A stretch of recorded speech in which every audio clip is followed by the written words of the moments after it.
Assalamualaikum warahmatullahi wabarakatuh. Waalaikumsalam warahmatullahi wabarakatuh. Alhamdulillahilladzi arsala rasulan mubashirina wa mungdirina wa da'iyan ilallahi ta'ala biidnihi wa sirajan munira. Allahumma salli wa sallim ala sayyidina Muhammad wa ala alihi wa sahbihi ajma'in. Amma ba'du. Pertama-tama, sebelum memulai video ini, marilah kita panjatkan puja serta puji syukur kehadirat Allah Subhanahu wa Ta'ala yang telah memberikan kita semua beribu-ribu nikmat, hingga nikmat itu tidak bisa terhitung oleh kita semua, dan hingga nikmat itu tidak bisa terhingga oleh kita semua, khususnya nikmat iman dan nikmat Islam. Iman, salawat beriringkan salam, marilah kita junjungkan kepada baginda kita yang telah membela kita, yang telah membawa kita dari zaman kegelapan menuju zaman terang benderang, dari zaman jahiliyah menuju zaman yang sekarang kita rasakan pada saat hari ini. Baiklah, kita bersama Al-Akh Rishad. Dia adalah sahabat saya di pondok pesantren. Jadi sekarang saya ingin membahas tentang ilmu, meskipun hanya sedikit, semoga bermanfaat buat kalian sekalian. Baiklah, silakan Al-Akh Rishad, apa yang ingin dibahas? Bismillahirrahmanirrahim. A'udzubillahi minasyaitonirrajim. Bismillahirrahmanirrahim.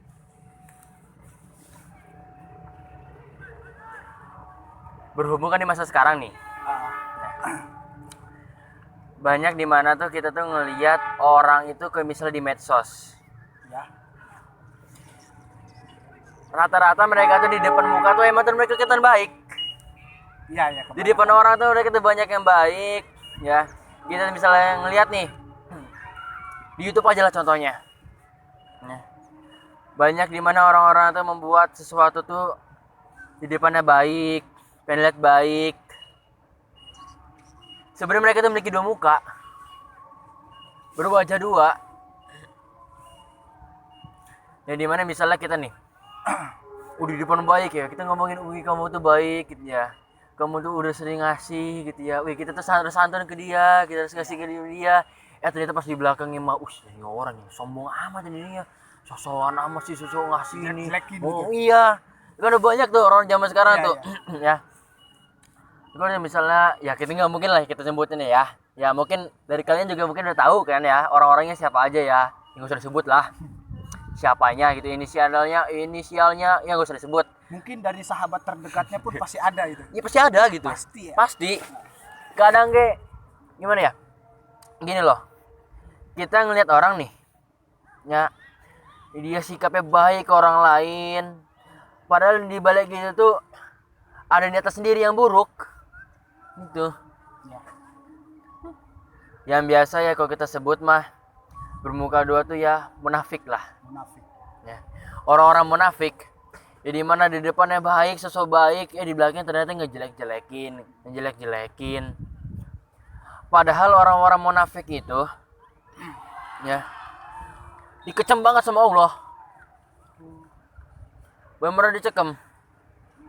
Padahal Allah tuh udah ngasih tahu ya, kalau orang yang munafik ya kita hukumannya balasan itu tuh dikerakin neraka.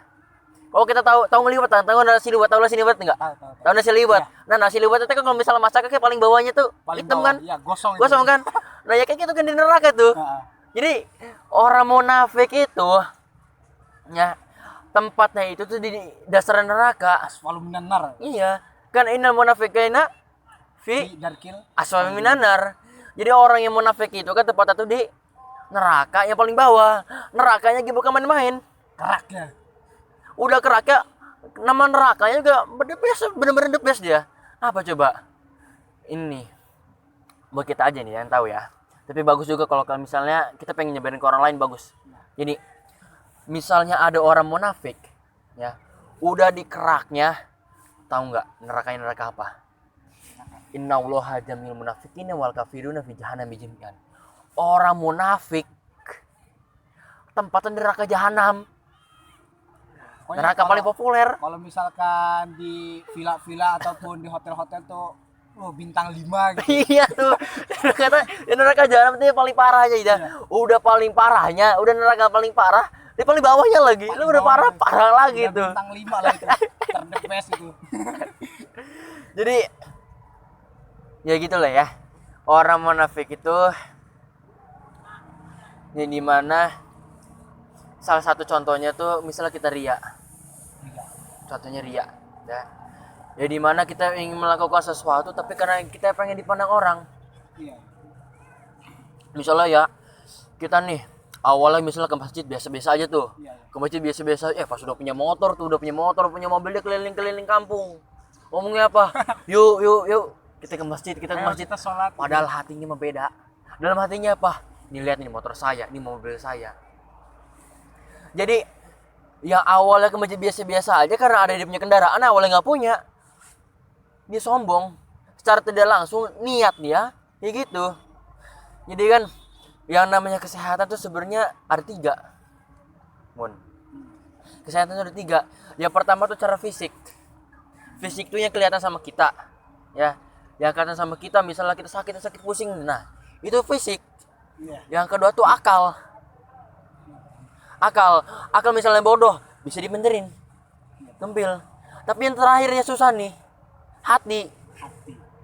Kalau misalnya fisiknya bagus, akalnya bagus, tapi kalau hatinya buruk, anjur semuanya. Iya, benar.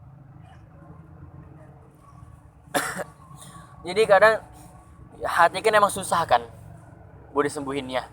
Apalagi orang yang munafik kayak gini. Kan? Jadi misalnya kita ngelihat orang munafik itu bagusnya tuh kita bantuin dia biar dia bisa sembuh secara hati, secara mental. Jadi orang munafik tuh masuk juga dalam hati. Emang penyakit hati emang munafik itu ya? Iya. Jadi namanya munafik itu menyakit hati. Kenapa? Karena ya setiap dia pengen lakuin tuh pengennya ketahuan sama orang, pengen lihatnya sama orang, Baik. di depannya baik, ternyata di belakangnya ngomongin, ngejelek-jelekin. Adalah satu contoh kisah dulu di zaman Rasulullah SAW. Ada namanya Abdullah bin Ubay. Beliau itu disebutnya tuh oleh para ulama, disebutnya Abul Munafikin. Disebutnya tuh bapaknya orang bapaknya orang munafik sedunia. Disebutnya orang asli Madinah. Orang Madinah. Pernah ada suatu kejadian di mana Rasulullah itu tuh lagi di masjid. Beliau tuh ngumumin ya, orang-orang yang munafik. Disebut sama Rasulullah, semua orang munafik daftarnya. Si ini disebutin berdiri, yang disebutin berdiri. Jadi itu orang-orang munafik pada saat itu benar-benar dimalu-maluin. Ini ada orang munafik diberdiriin sama Rasul, tapi ada 2 nama yang gak disebut. Yang satunya saya lupa siapa, tapi salah satunya Abdullah bin Ubay. Kenapa gak disebut? Karena satu kota udah pada tahu kalau dia tuh orang munafik. Jadi nih karena dia tuh orang munafik, ya satu kota udah tahu. Jadi nggak perlu dimalu-maluin. Nggak usah dimalu-maluin gitu karena satu kota udah pada tahu. Iya, nggak usah disebutin juga orang udah pada tahu. Padahal tahu nggak dia itu apa coba? Apa yang dia lakuin kesehariannya? Dia itu sholat kalau sama Rasul tepat di belakang Rasul. Pas tuh di belakang Rasul. Pas Rasul belakangnya. Jadi sini misalnya Rasul imam, tepat belakangnya. Itu dia. Insyaallah. Tepat belakangnya Rasul. Tapi apa kalau pas Rasul udah selesai? Apa yang disebutin? Muhammad cuma nyari muka doang. Jadi di depannya sosok baik dia. Abdul bin Ubay ini di depannya tadi sosok baik, tapi pas udah Rasul udah pergi, ngejelek-jelekin Rasul. Bilangnya apa? Muhammad cuma nyari muka doang ke kita. Dia yang rusak-rusakin kita. Kayak gitu. Abdul bin Ubay. Malah ya. Sampainya apa? Sampai enggak senengnya. Beliau ngeliat nih ya. Si Abdullah bin Ubay ini ngeliatin Rasulullah bikin apa? Bikin masjid. Nggak seneng dia. Ikut-ikutan bikin masjid. Ada namanya masjid sana tuh namanya Masjid Sakor. Masjid Sakor. Itu diperintahin langsung sama Allah dalam Al-Qur'an tuh buat ngehancurin tempat itu. Dia bilang apa? Yuk kita juga bikin masjid, namanya Masjid Sakor. Tapi isinya apa? Ngejelek-jelekin Nabi Muhammad. Jadi dia ngomongnya masjid, padahal isinya ngejelek-jelekin Nabi. Gitu. Sampai nih ya, Allah tuh kan nurunin ayat buat ngehancurin tempat itu. Allah nggak bilang ini, Allah nggak bilang masjid, bilangin tempat itu. Ya kalau masjid kan tempatnya buat sholat. Mana ada yang namanya masjid buat ngehujat orang kan, nggak mungkin kan. Jadi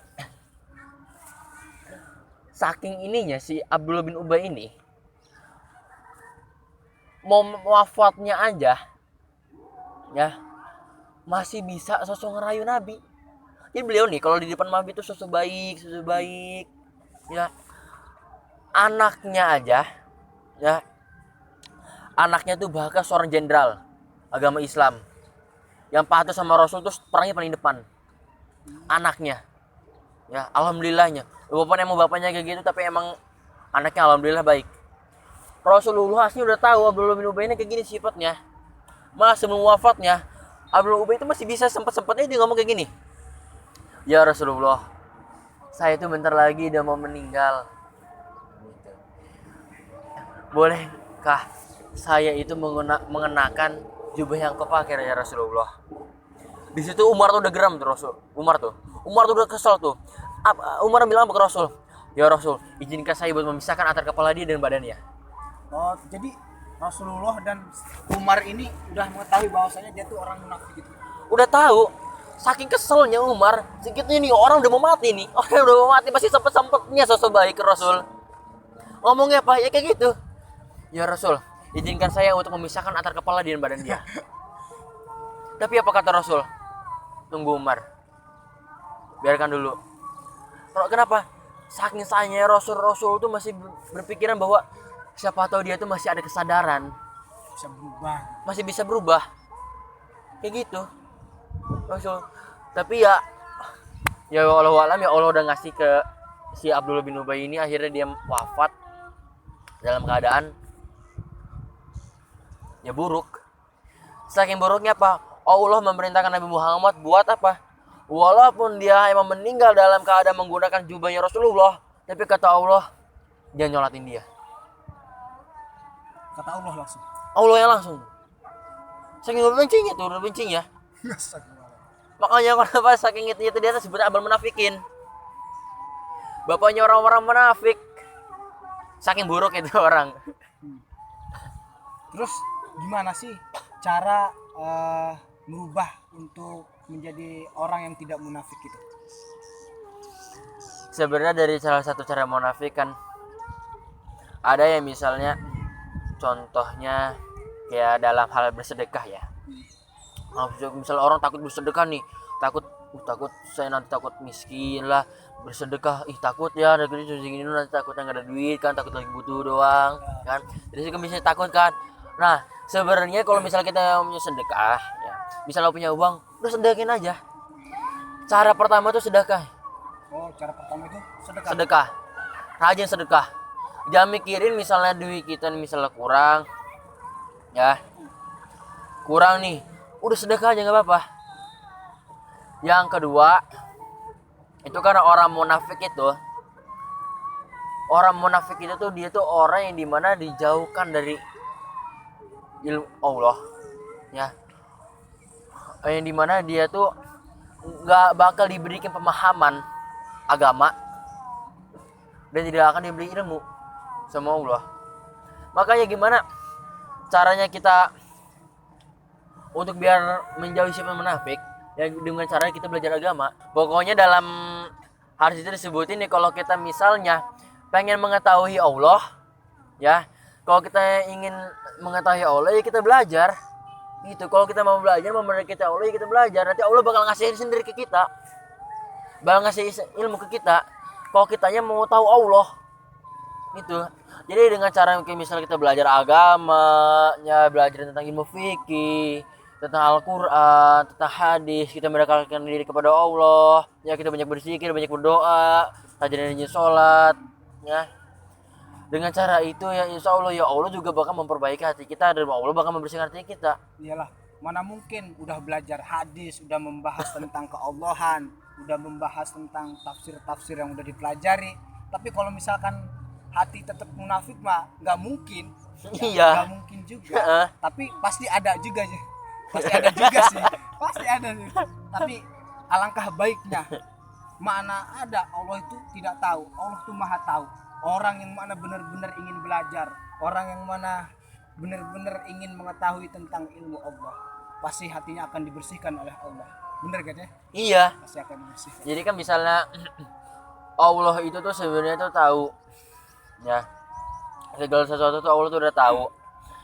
Dan misalnya kita memberikan ke diri kepada Allah ya, walaupun kita misalnya belajar agama doang, kok misalnya kita ngeliatin nih ada orang misalnya udah belajar agama, dia udah kelihatan kayak alim ulama, tapi kok sifatnya buruk kan. Nah ya, ilmunya juga harus dipertanyakan.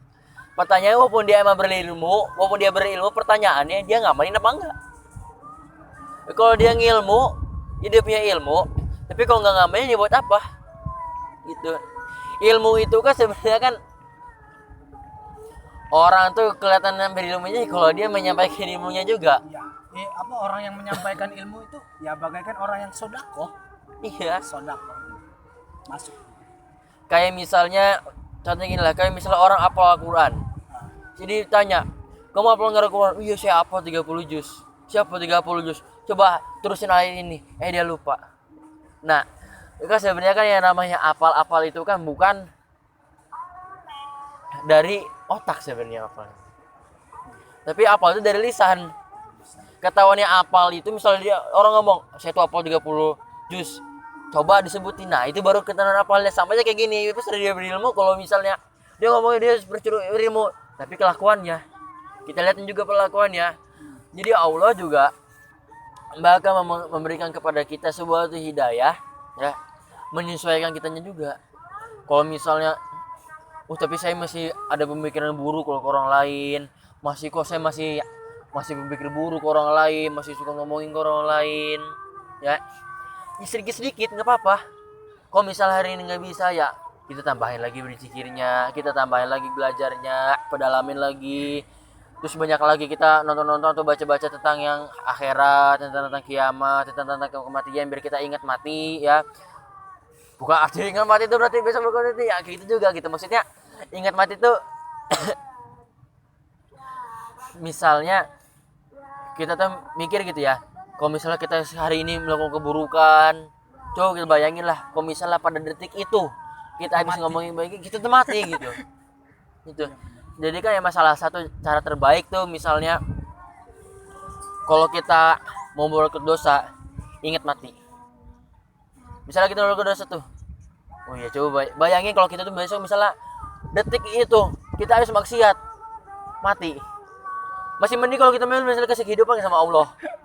Mending kalau kita kasih kehidupan. Ya misalnya kita lakukan hal yang buruk kan, zina gitu, tetap mati gitu kan. Iya benar. Sempat tobat enggak kan? Udah. Banyak dosa lagi. Aduh, enggak pernah tobat, sering gibah kan. Jadi cara apa sih menghilangkan sifat-sifat munafik itu kita harus memperbanyak belajar, memperbanyak memahami gitu ya. Iya. Memahami agama ya. Dan secara perlahan. Kenapa ya? Karena Allah tuh tidak akan memberikan kepada kita sesuatu hal kepada kita secara langsung. Atau mungkin ada tuh orang yang secara langsung. Jadi gini, Allah itu memberikan kita tuh bukan yang kita mau, tapi yang kita butuhkan. Misalnya kita apa nih? Contohnya, kita pengen masuk kuliah di universitas ini, berkali-kali dijajal, ternyata kita masuknya ke universitas lain. Kita awalnya udah pengen yang ini, ternyata Allah ngasih yang lain. Kenapa? Ya karena Allah tuh tahu Allah itu kita butuhnya yang apa gitu. Jadi misalnya kita nih belajar agama, saya masih suka ngomongin orang ya, saya masih agak rasa benci gitu kan ya. Ya perlahan-perlahan kita sebelumnya kan ya perlahan-perlahan dikit-dikit mendekati kepada Allah, banyak berzikir, ingin kita Allah. Diamalkan. Iya diamalkan perlahan. Masih yang nggak mampu ya yang mampu aja dulu ya. Kalau misalnya sedikit melakukan dosa ya langsung bertobat lagi. Pokoknya jangan sungkan dan malu buat bertobat. kadang nih orang-orang suka kayak gini. Malu bertobat karena sering melakukan maksiat. Iya, benar benar. Banyak orang kayak gitu tuh. Sedangkan Allah tuh maha memaafkan gitu. Iya. Maha memberi ampun gitu. Sebesar apapun dosa manusia, makhluk, ya Allah bakal memaafkan. Meskipun udah mau ditenggorokan, dicabut itu, Allah tetap masih memaafkan. Iya. Cuman emang kadang kita kayak gitu kayak gengsi ya, gengsi kan. Gitu. Gengsi Nggak banget jelas tuh. kalau misalnya orang kayak gitu tuh masih belum paham mungkin ya. Iya. Masih belum paham gitu gimana gitu. Jadi Allah itu maha pemaaf ya, jangan sungkan lah buat taubat untuk meminta ampun. Sampai berbuat maksiat itu bener-bener bosen. Iya. Meskipun kita sambil meskipun kita sering bermaksiat, tapi kita tetap istiqomah untuk bertaubat, untuk meminta ampun kepada Allah. Insya Allah Allah akan tetap memaafkan makhluk tersebut. Betul lah. Jadi kan emang kita misalnya yang mendekatkan diri kan, menjauhi dari orang yang seperti itu, ya kita nggak apa-apa perlahan. Misalnya ada teman kita ya, kita tahu nih ciri-cirinya kayak gitu ya. Orang bisa kecil nih apa ya, orang yang munafik itu emang susah buat dikasih tahu ya. Dihukumnya susah, beda orang munafik tuh nggak ketahuan, susah ketahuan ya. Kenapa? Karena di depan baik, nggak ketahuan banget. Orang munafik tuh Susah emang. ya. Baik lagi nih yang tadi tuh, misalnya kita mendekatkan diri kan ya kepada Allah secara perlahan. Kayak contohnya gini, Rasulullah sebelumnya tuh kiblat itu dipindahkan dari Ka'bah ke Masjidil Aqsa. Masjidil Aqsa dipindahkan oleh Allah kiblat ke Masjidil Aqsa. Pada situ kan banyak ke masyarakat, apa sih agamanya ini kan ya, situ pada goncang kan, mulai pada goncang kan, banyak murtad kan pada situ. Nah, di situ tuh Rasulullah minta kepada Allah buat dipindahin lagi, dan dikabulkan oleh Allah. Tahu nggak kapan? 3 tahun. Rasulullah minta sekarang 3 tahun baru dikabulin sama Allah. Segitunya Rasul. Jadi Allah itu mengabulkan itu bukan yang kita inginkan, tapi yang kita butuhkan gitu. Jadi misalnya kita udah sedikit ya, terus kita udah mulai perbaiki diri ya, udah rajin sholat, udah rajin melakukan kebaikan ya, nanti di situ tuh rasa dalam diri sendiri tuh kerasa itu ya. Insya Allah akan baik lah nanti. Iya ya, mungkin itu aja obrolan sore hari ini. Semoga bermanfaat. Kita juga masih posisi belajar ya. Mungkin alangkah baiknya kita mengamalkan kepada audiens sekalian.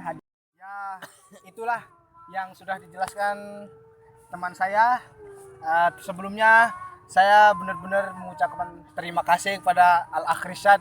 Ini teman saya di pesantren ya, di sekamar, teman sekolah, teman angkatan lah. Kita saling menjalin silaturahmi, saling berbagi ilmu, meskipun hanya sedikit yang kita sampaikan.